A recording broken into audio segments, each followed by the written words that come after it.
Alright, so I'm going to be playing the red, or the ruby, diamond, and spire deck is what I'm going to be playing.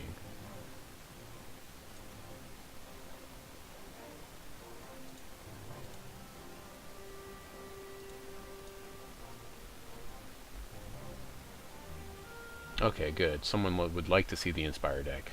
Alright, good. It looks like my hand is pretty bad already, though.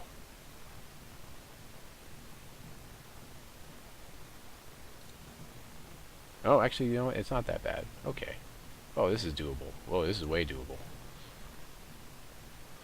So the reason why I'm not running Ragefire in here is because it's double resource, and I'm in 2 colors, and there are no dual resources right now in the game that we have available to us. There is one, it's just not in right now.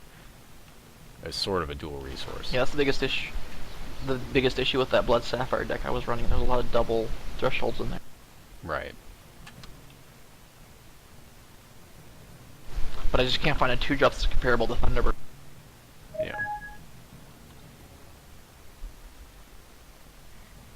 Scrivener. Oh, you're playing the life gain deck versus me. So Heatwave is going to be I just built it, so not as good versus this deck, because his stuff gains toughness like craziness.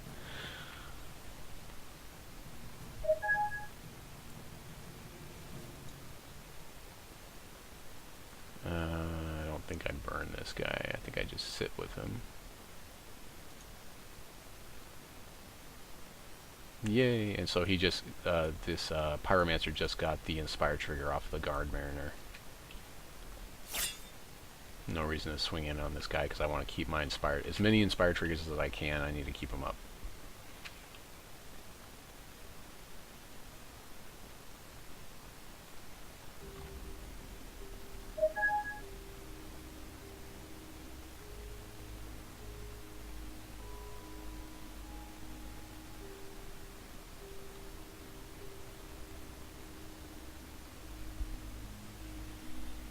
I'm glad to see so many people in the channel. It's probably because I'm one of the only people awake at this hour, but I really yeah, like you and Havoc. But you know, I really appreciate all the support, you guys. So you know, the only other thing you could do for me is if you subscribe here, or especially if you subscribe to my YouTube. That would be, I would really appreciate that.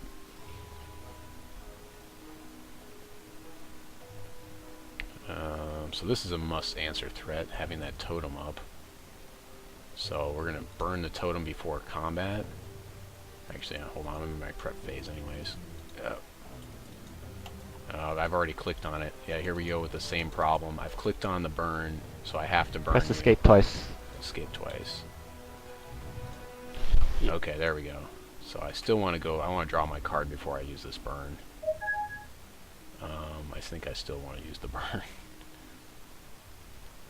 I could play this Clergyman, but I don't want to give him a chance to buff his totem at all, so I'm just going to burn it now. Oh, I heat waved. Oh no! No, no, no, no, no! Oh no! Oh well. Well, that... The misplays. The misplays! No! Oh well. I'll concede here. No, I'm just messing. This was so bad. So, that was really, really bad. At least you... Because now I basically... He lost 2 cards and I lost 3, so that was, I gave him card advantage by doing that, because I lost my 2 creatures and the card I cast, and he only lost 2 creatures. So yeah, again, it would have been nice to have been able to right click that away and had it go back, but apparently as soon as you put it on the stack, it's there. Oh, is that what you want to do? Okay, let's do that. Do what? No, it's like oh, it's like super hyperactive. Oh, you want to do that? Okay, let's do that. Yeah. Oh yeah, yeah, yeah, for sure. There's no like, are you sure? Yeah, yeah. It would be nice. I know that some people won't need it, but it would be nice in this game to have an "Are you sure" option for people like me that are retarded. Clergyman's the play here, obviously.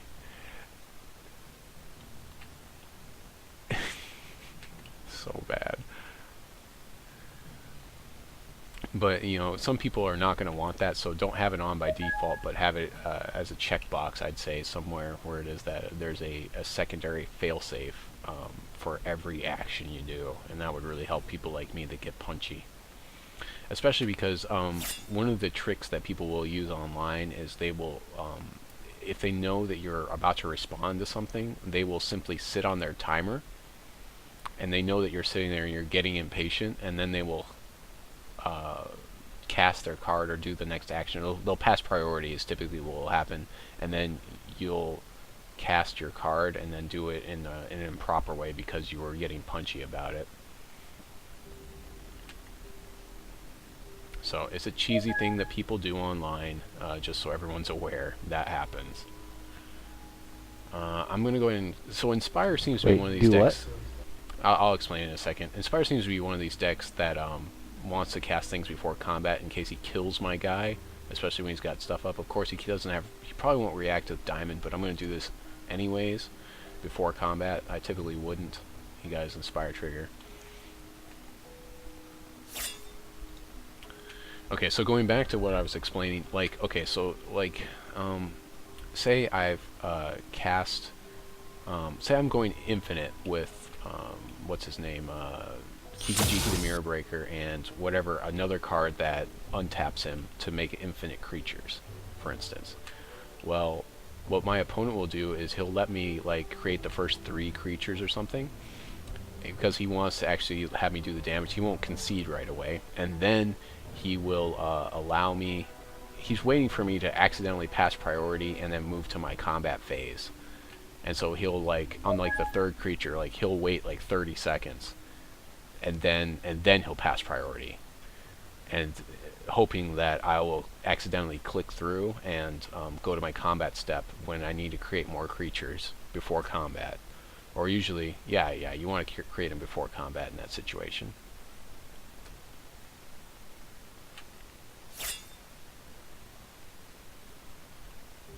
So that's just one of the cheesy things that people do. And you know, no matter what, when you're playing games and people are competitive, they're going to find these little nuances and little tricks that they can do. Should have known I had the burn in hand. I don't know if you could have played around that or not, because I talked about it extensively. I just did. Oh, okay, there you go. That would be a good... Yep, okay, I should have seen that. That's why I didn't play him last turn. Right.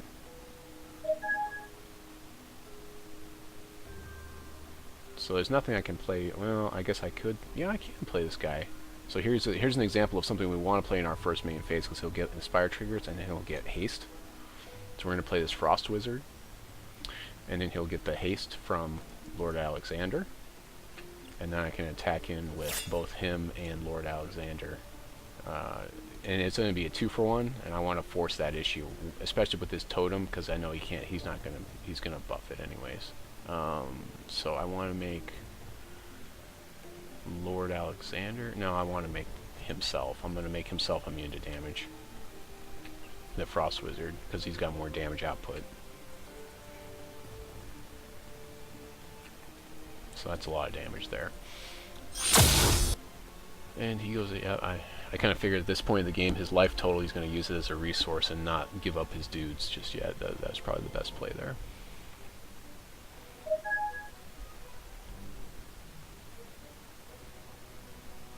No, I mean, it's not so much that it's something that, though, it's fine, you can play that way, but as far as the cheesy, I say cheesy because that's the way when we grew up we would be like that. My brother used to be like, "That's cheap, Charlie. That's cheap," and I'd be like, "Yeah, that's in the game," and I would do it anyways.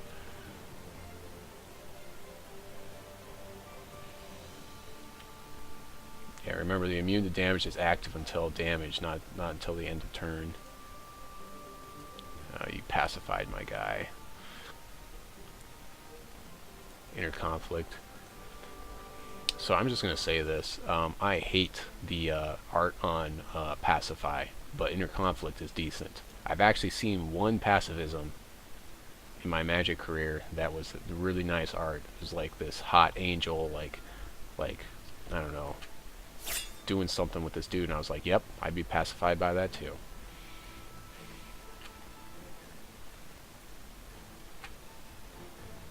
But the typical pacify is like some sort of like witch doctor looking thing. It's not too important that I have this just out. I don't think I can't look through my graveyard. Yeah, there is actually one card in there with an Inspire trigger, so we'll go and play the Blessing of the Fallen. It's a really big card in the deck. It's debatable whether you want 3 or 4 in here. Is it working yet? I don't know. This is the first time I've actually had it in play and had something in the graveyard for it to target. It worked during the con. I know that. So I can still attack in, and he can buff in response. So, but it would still be a trade, and that's fine. I would trade Lord Alexander for a living totem all day. Yeah, I would do that all day. He can buff no matter what he does. He can't give him both +1/+1 and Swift Strike. So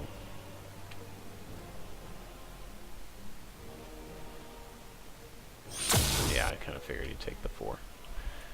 I mean, that's a debatable decision, really, because now he's going to buff him, and he should get out of range now on the following turn, where I won't be able to attack in anymore. Can also give him life linking. Of course, he can do 2 things now with him.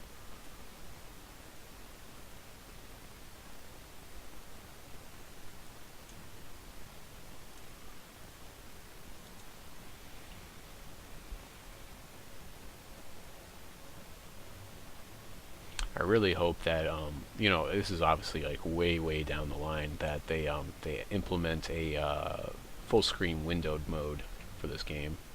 What did that do? That gave him +2/+2 and steadfast.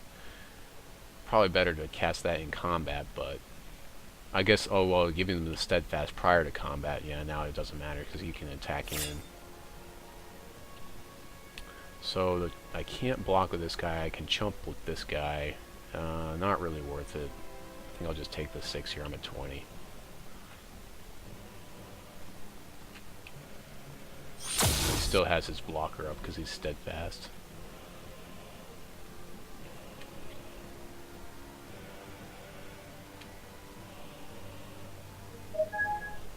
So this is a dead card at this point because it shouldn't trigger twice.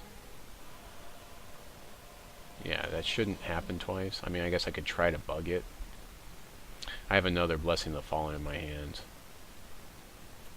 Yeah, I figure that's the issue. Why 3 versus 4? Because there's not a lot of ways to get rid of constants. So. Well, there's that, but then not only that, I'm wondering if it shouldn't get double triggers. That should be working as intended, but I kind of want to play both of them and see if it does get double triggers. So I think that's what I'm going to do here, just to test a bug here. Otherwise, typically I would play the Shield Trainer here. This would be the play. But just to get it out, I'm going to have 2 Blessing of the Fallen in play, and then we're going to see if we get double triggers from our graveyard. I hate that I can't see what's in your graveyard. Yeah, it'd be nice. Like, so typically when you're playing a card game, there are hidden zones and then there are public zones, public knowledge zones, and your graveyard, both players' graveyards, is a public knowledge zone. Not only that, the place out of play area is also a public knowledge zone. Yeah, the Prairie Scout is attacking only, which is really weird for Diamond to have it. Right. I mean, it plays to that first strikey mentality, but yeah, but talking to Dan Clark at the dinner, I was showing him a card that I wanted to make. He said, you know, this card is good, but it's doing things that we typically wouldn't want to see in Diamond. Because I had a card that was like a knight that was going to do some jousting and do a battling, and he said that really doesn't fit the flavor of Diamond. Because it would be attacking to kill things. So I'm going to take another 6 here. Obviously. I mean, I guess I could attack over 2 turns. No, I still wouldn't get enough through. Okay, he's going to make him bigger, so I'll take 7 here. So I'm on a 1-turn clock at this point. Well, I can still chump block, so I'm really not. But there's your Righteous Paladin that can get super buff. You're playing Eternal Youth in this deck. That makes me I lol. like literally I threw it together in like 5 minutes. Right. That makes me lol. So we've talked about this on the I think I'm stream a also lot. Go ahead. I think I'm also running like white pawn in it as well, which is really bad. Actually, I might have pulled those out. White Pawn is better than Eternal Youth, in my opinion. Alright, let's see if we get double triggers here. Do triple triggers. Nope. I didn't get a trigger at all, so that's a, that is a, because this guy is a 2, so he's the same as or more than. He didn't get triggers off of these guys, obviously, because he's less than them, but he should have gotten it. You can see it, it's kind of blurry, but there's a, whatever it is, it's a 2 cost, and it gives +1 to the front end in the graveyard. So he should have got that trigger. Because you have both the Ruby Pyromancer and the Oh yeah, and the other guy. the Kraken Guard Mariner. Yeah, the Mariner as well. The Pyromancer and the Mariner should have buffed him at least once, so he should be a 3/3 right now, and he is not. So Blessing of the Fallen is not working properly. Of course, this game is looking like more and more like I'm not going to win it right now, because I can't get past this totem, and there's no reason for me to attack in really. So I'm going to go and pass turn here.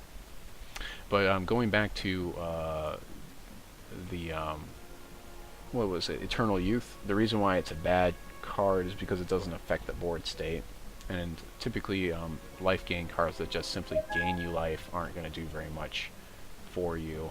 They're going to simply maybe make you survive another turn. This Ivory Pawn isn't as bad because you're gaining life every turn, and so like if you can sweep out the field, it's decent. It's okay, because eventually it's just going to keep gaining you life, whereas the Eternal Youth only does a 1-shot and it's a dead card. Additionally, the Ivory Pawn is an artifact, so that's going to give it some value to like those dwarf decks. Oh, and apparently, who is this? Dimid is broken. You can only use his charge power once, like Poka. Yeah, yeah. Oh well, that sucks. Yeah, and I'm pretty sure I've seen the you, computer use so it multiple times.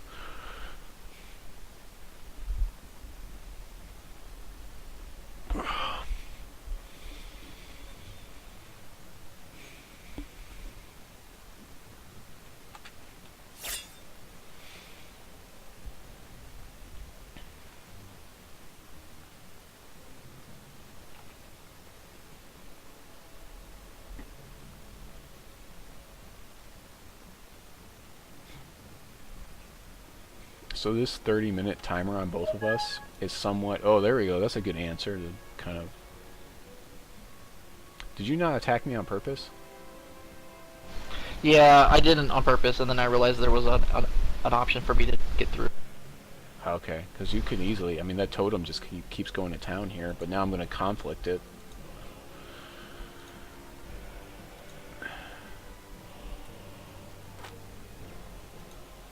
Of course, you still have your Paladin. Yeah, I was thinking that you could triple block it and kill it, but then I realized I could have given it Swift Strike. Right. Or you... Yeah. But even then, I still would have attacked in. Even then, the triple block to kill is not advantageous for me at all, because this Frost Wizard is like he's not even there, you know?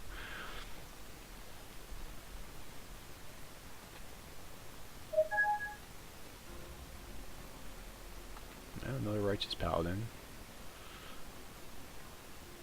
And that Ivory Pawn making them huger and huger. Yep, they're going to get out of range pretty quick.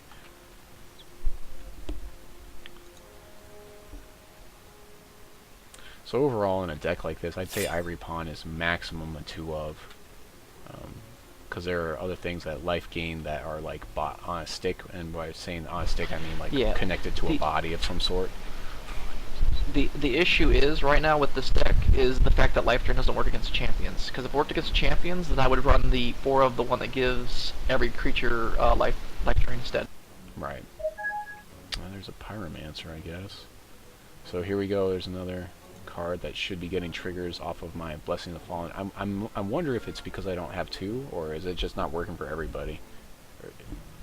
I haven't seen it work yet, so I don't think it's working for anybody. Yeah. It's been broken since they did the spoilers. So she should have gotten Vigilance from the Shield Trainer. equal to or greater than. She did. That's what the symbol is. For some reason, they're not showing up on the cards anymore. It's just a snowy symbol. huh? Snowflake symbol. That's why I was talking about the orc the other day.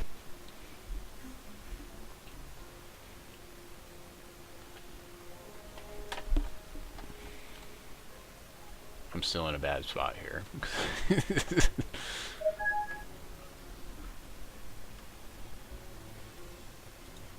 Yeah, that pawn's just gonna keep putting these guys out of range, further and further out of range. If I could draw a flyer, that would be good.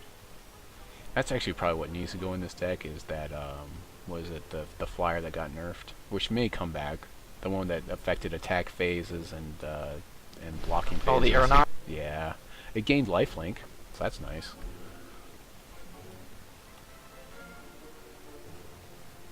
But aeronaut, I think having inspire is pretty good, but having things at the top end that do crazy stuff is like really what you want to have. If I draw Alexander, well, I don't think he won't, or not Alexander. What's his name? The guy that he basically does damage to your field and not mine for all the inspired triggers. Legionnaire. Legionnaire. If I draw a Legionnaire, I still think your other Paladin's going to avoid it. It wouldn't if I had my triggers from the graveyard, but of course Lord Alexander doesn't. Oh, he does count as an inspired trigger. Okay, good. But Frost Wizard does not. So how many is that? That would be 4, 5, 6. 6. So that would be 6 damage to your field. Of course, you can respond. I can't. Okay, so let's go and test another bug. Let's see if I cast this Lord Alexander, if it'll kill the other one. As long as I'm not really doing very much with my field here, because that's what should happen. Yeah, I know it doesn't work on the invulnerable or invincible chick. Oh, okay, good. It does work for him. Okay. Oh, so it's oh, that was a very good question I had actually. So does anybody know about unique rules and Magic the Gathering and how they just changed? Basically, it's the legendaries rule. I'll go ahead and explain it as I'm passing my turn, because I don't think I want to attack with this guy anyways. I don't have any real good attacks as I'm passing my turn. So the old legendary rule was if you have a legendary and I have a legendary, they kill each other. If I have a legendary and I play another one, they kill each other. They go to the graveyard. Under the new rule, it basically splits the battlefield in half. And so you have a legendary field and I have a legendary field. And if you have a legendary and I have a legendary, that's fine. If I have a legendary and I play a legendary, I get to choose one, and that one will die, and then the other one will live. So I can actually do things like I can take a planeswalker, for instance, and use its ability, and then play in the same planeswalker, discard the first one that I already used the ability on, and use another ability. So it looks like right now the way they have legendary working, at least on my side, because we haven't played the same legendary on both sides, is that the most recent one stays and the oldest one goes, is the way they've got it set up. So it would be nice, I think, in the future to have the choice to keep one and discard the other one.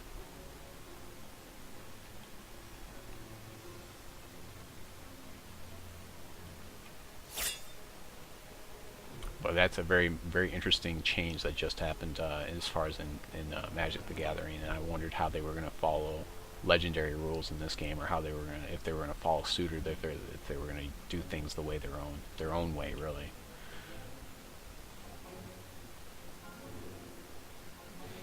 I think the biggest reason, going back in Magic history, the biggest reason for the legendary rule was back when Lin Civ was a big deal. Let's see, he's attacking with this Paladin. Can he buff it? No, it's already, it's a 6/6. He's gonna make me trade some stuff. I think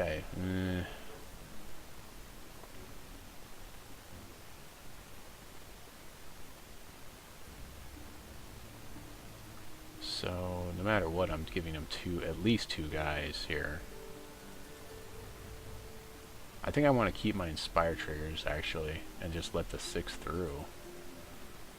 I'll keep as many Inspire triggers as I can, in case I top deck Legionnaire. So I'll take it. I'll go down to 1. Anyways, going No, back. you lose. Oh, I lose. Oh, because you're a prairie scout. Okay. So, going back to the Lin Civ thing, like it used to be, the old legendary rule was as soon as you play a legendary, your opponent doesn't even have the option to play a legendary. So that kind of sucked. Because it was basically who gets the legendary first, who gets to it first. So that's how they fixed it with the when they replaced the legendary rule back then.